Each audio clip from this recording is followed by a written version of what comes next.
Hello students, आज का हमारा 8वीं कक्षा का लेसन है सावित्री बाई फूले। यह वह महिला थी जिन्होंने कन्याओं की या महिलाओं की शिक्षा के लिए संघर्ष किया और पहला महिला स्कूल भी इन्होंने खुलवाया था। कुछ समाज में हमारे ऐसे वर्ग भी थे उस समय जो शिक्षा से वंचित थे। केवल महिलाएं ही नहीं थी, कुछ और वर्ग भी ऐसे थे जिन्हें शिक्षा का अधिकार नहीं था। उनके लिए भी इन्होंने संघर्ष किया था। अब इनकी जो कहानी है कि इन्होंने महिलाओं के लिए पहला स्कूल कहाँ खोला और क्या किया, ये सब जानने के लिए आइए हम अपने इस लेसन को पढ़ते हैं। सावित्री बाई फूले, ये पिक्चर है बच्चों। इसमें सावित्री बाई फूले कन्या पाठशाला में बच्चों को पढ़ाने के लिए जा रही है। यहाँ लड़कियाँ बैठी है और कुछ बच्चे जो है इनके ऊपर कंकड़ और मिट्टी डाल रहे हैं। ऊपरी निर्मितम चित्रम पश्यत, ऊपर बने हुए चित्र को देखें। इदम चित्रम कस्याश्चित् पाठशालायाः वर्तते, यह चित्र किसी पाठशाला का यानी कि किसी विद्यालय का है। इयं सामान्यः पाठशाला न अस्ति, यह कोई साधारण पाठशाला नहीं है। इयम् अस्ति महाराष्ट्रस्य प्रथमा कन्या पाठशाला, यह है महाराष्ट्र की पहली कन्या पाठशाला, यानी कि लड़कियों के लिए महाराष्ट्र में खोला गया पहला विद्यालय। एका शिक्षिका गृहात् पुस्तकानि आदाय चलती, एका शिक्षिका एक महिला अध्यापिका गृहात् घर से पुस्तक आदाय लेकर चलती है। मार्गे कश्चित् तस्याः उपरि धूलिं कश्चित् प्रस्तरखण्डान् अक्षिपति, मार्गे रास्ते में कश्चित् कोई तस्याः उपरि उनके ऊपर धूली कश्चित् च और कोई प्रस्तरखण्डान प्रस्तर पत्थर के खंडान टुकड़ों को, यानी कि रास्ते में कोई उनके ऊपर धूल और कोई पत्थर के टुकड़े अक्षिप्ति डालता है, यानी कि उसके उनके ऊपर फेंकता है। परम सा सव दृढ़ निश्चयात न विचलती, परंतु वह अपने दृढ़ निश्चय से या अपने संकल्प से विचलित नहीं हुई। सब विद्यालय कन्या भी स विनोदम आलपन्ति सा अध्यापने संलग्ना भवति, सब विद्यालय वह अपने विद्यालय में कन्या भी कन्याओं के साथ स विनोदम प्रसन्नतापूर्वक आलपन्ति बातचीत करते हुए अपना अध्ययन के कार्य में संलग्ना लग गई। तस्याः स्वकीयम् अध्ययनमपि सहैव प्रचलति, उनका स्वकीयम अपना खुद का भी अध्ययन का जो कार्य था वह भी साथ ही चलता था, यानी कि वो लड़कियों को पढ़ाने के साथ साथ खुद भी अध्ययन कार्य करती थी, खुद भी पढ़ाई करती थी। केयम महिला, कौन है ये महिला? अपि यूयमिमां महिलाम जानित हैं, क्या तुम इस महिला के बारे में जानते हो? जानित है, जानते हो। इयमेव महाराष्ट्र से प्रथमा महिला शिक्षिका सावित्री बाई फूले नामधेया, यह है महाराष्ट्र की प्रथम महिला शिक्षिका जिनका नाम है सावित्री बाई फूले। जनवरी मासस्य तृतीय दिवसे 1831 तमे ख्रीष्टाब्दे महाराष्ट्रस्य नायगांव नाम्नी स्थाने सावित्री अजायत, जनवरी महीने के तीसरे दिन यानी कि 3 जनवरी को और 1831 तमे ख्रीष्टाब्दे 1831 वे वर्ष में महाराष्ट्र के नायगांव नामक स्थान पर सावित्री का जन्म हुआ। तस्याः माता लक्ष्मीबाई पिता च खंडोजी इति अभिहितौ, उनकी माता का नाम क्या था? लक्ष्मीबाई, और पिता का नाम खंडोजी था। 9 वर्ष देशीयः, 9 वर्ष की आयु में ही सा ज्योतिबा फूले महोदयेन परिणीता, परिणीता मतलब शादी हो गई थी। किसके साथ? ज्योतिबा फूले महोदय के साथ, यानी कि 9 वर्ष की अल्प आयु में ही उनका विवाह ज्योतिबा फूले के साथ हो गया। सो अपि तदानीं 13 वर्ष कल्पः एव आशितः। वो भी उस समय 13 वर्ष के ही आसपास थे। कौन? ज्योतिबा फूले।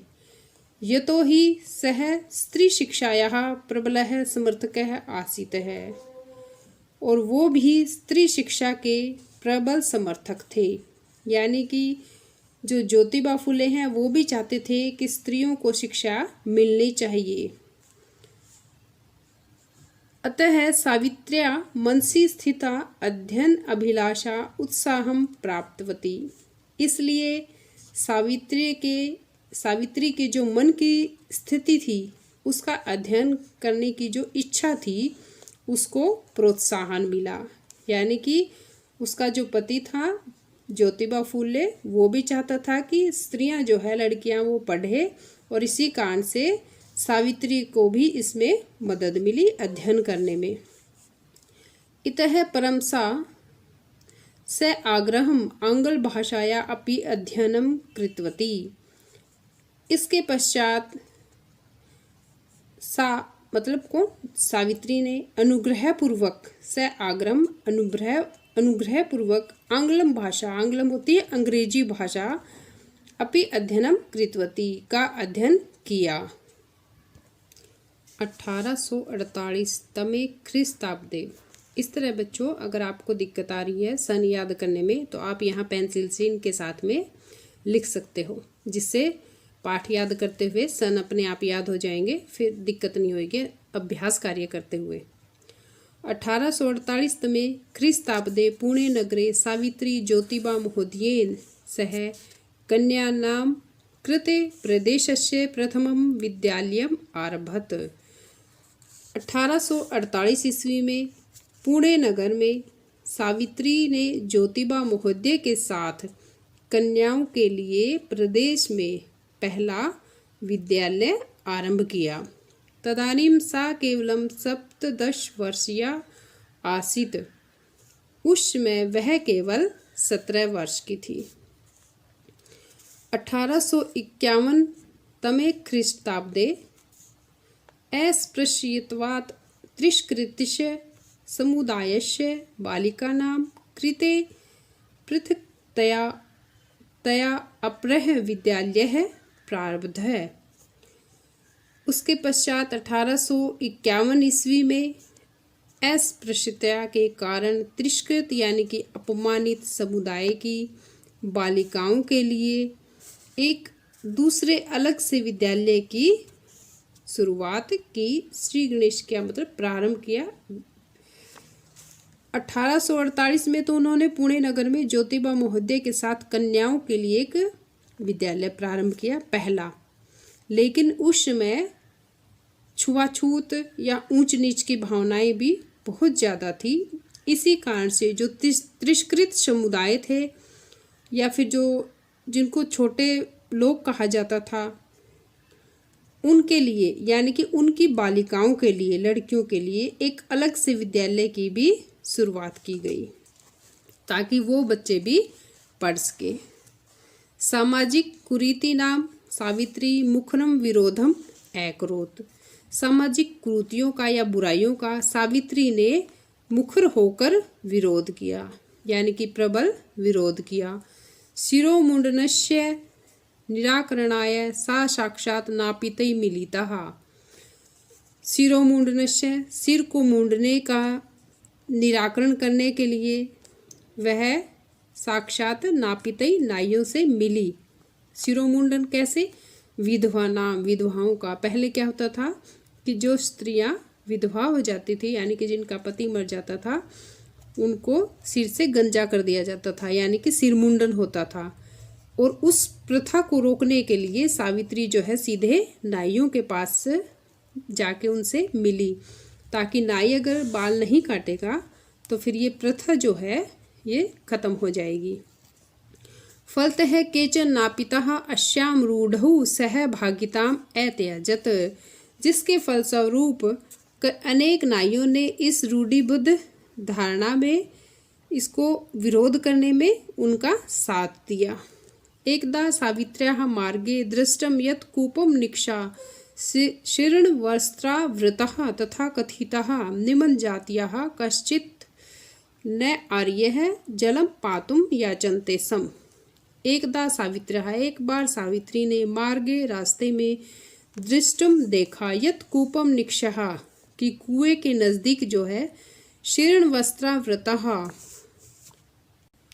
पुराने फटे वस्त्रों में तथा कथितः निम्न जातियाः कुछ निम्न जाति की कश्चिन न आर्य है कि कुछ नारियां या महिलाएं जो है जो निम्न जाति की थी जलम पातुम याचन्ते शम जल पाने के लिए याचना कर रही थी या गिड़गिड़ा रही थी। यानी कि एक बार सावित्री ने मार्ग में जाते हुए देखा कि कुएं के नज़दीक फटे पुराने कपड़ों में कुछ निम्न जाति की औरतें जो है वो जल के लिए याचना कर रही थी।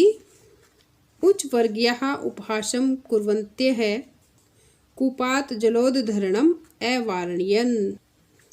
उच्च वर्ग के या ऊंचे घराने की जो महिलाएं थी उपहासम कुर्वन्तः उपहास करते हुए कूपात जलोद्धरणम अवारण यानी कि कुएं से जल भरने से इनकार कर दिया।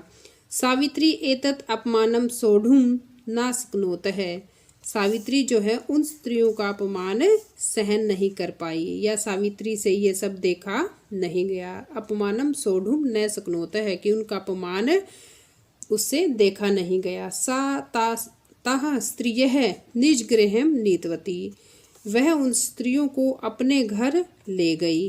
नीतवती ले गई।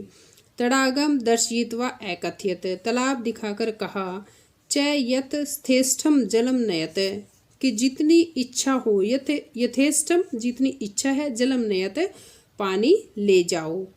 सार्वजनिको अयम तडाग है कि यह तालाब जो है वो सार्वजनिक है सबके लिए है।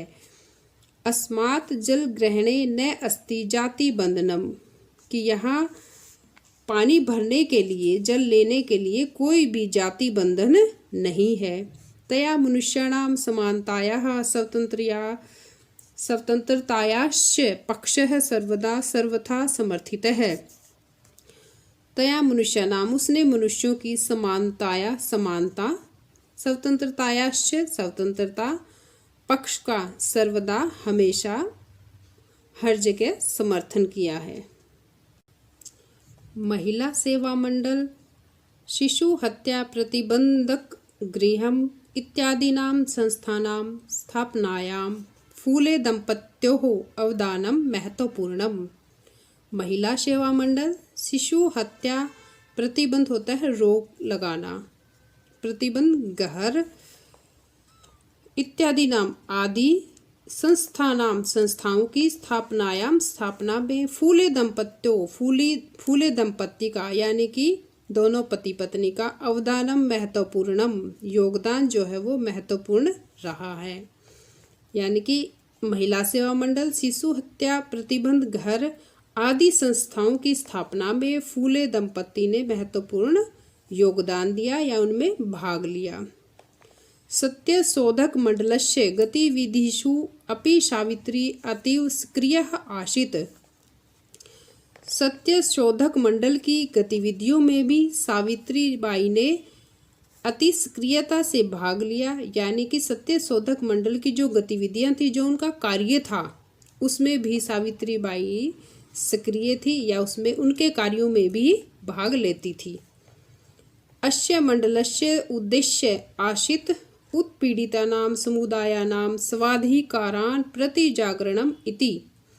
इस मंडल का उद्देश्य था उत्पीड़ित समुदाय के को सब अधिकारान अपने अधिकारों के प्रति जागरूक करना। यानी कि जो ये सत्यशोधक मंडल था इसका क्या कार्य था कि जो उत्पीड़ित है यानी कि जिनके साथ अत्याचार हो रहा है उस समुदाय के लोगों को अपने अधिकारों के प्रति जागरूक करना। सावित्री अनेकाः संस्थाः प्रशासन कौशलेन संचालितवती। सावित्रीबाई ने अनेक संस्थाओं का प्रशासन की कुशलता से संचालन किया यानी कि अनेक संस्थाओं को अच्छे ढंग से चलाया। दुर्भिक्ष काले दुर्भिक्ष अकाल काले समय, दुर्भिक्ष काले अकाल के समय, प्लेग काले च सा पीड़ित जनानाम अश्रांतम अवीरतम च सेवाम अकरोत। और प्लेग आदि महामारी के समय पीड़ित लोगों की सेवा की, अश्रांतम बिना थकान के, अविरतम और बिना रुके, च सेवाम अकरोत है उन्होंने सेवा की। सहायता सामग्री व्यवस्थायै सर्वथा प्रयासम अकरोत, सहायता सामग्री की व्यवस्था में उन्होंने सर्वथा प्रयास किया, यानी कि सहायता सामग्री सभी को उपलब्ध हो, यही उनका प्रयास था। महारोग प्रसार काले, महामारी के प्रसार के समय, यानी कि महारोग जो महामारी थी उसके अधिक फैलाव के समय, सेवारता सा सव्यम असाध्य रोगेन ग्रस्तः, सेवा में लगी हुई वह खुद भी असाध्य रोग से ग्रस्त हो गई। यानी कि महामारी जो थी जब अधिक फैल रही थी उस समय रोगियों की सेवा करते हुए वो खुद भी बहुत ज़्यादा बीमार हो गई थी। और 1897 तमे ख्रीस्ताब्दे निधनम गता, 1897 ईस्वी में उनका निधन हो गया। साहित्य रचनाया अपि सावित्री महीयते, साहित्य रचना में भी सावित्री आगे थी। तस्याः काव्य संकलनम द्वयम वर्तते, द्वयम दो, उनके दो काव्य रचनाएं हैं, काव्य फूले सुबोध रत्नाकर च इति, यानी कि उनकी जो दो काव्य रचनाएं हैं वो कौन कौन सी है, काव्य फूले और सुबोध रत्नाकर। भारत देशे महिलो उत्थानास्य गहन अवबोधाय सावित्री महोदयायाः जीवनचरितम् अवश्यम अध्येतव्यम्। भारत देश में महिलाओं के उत्थान के लिए और छुआछूत को मिटाने के लिए गहन अवबोधाय, यानी कि गहराई से पढ़ा जाना चाहिए सावित्री महोदया के जीवन चरित्र को। यानी कि भारत देश में महिलाओं के उत्थान और छुआछूत को मिटाने के लिए सावित्री महोदय के जीवन चरित्र को अवश्य ही अध्ययन किया जाना चाहिए या पढ़ा जाना चाहिए।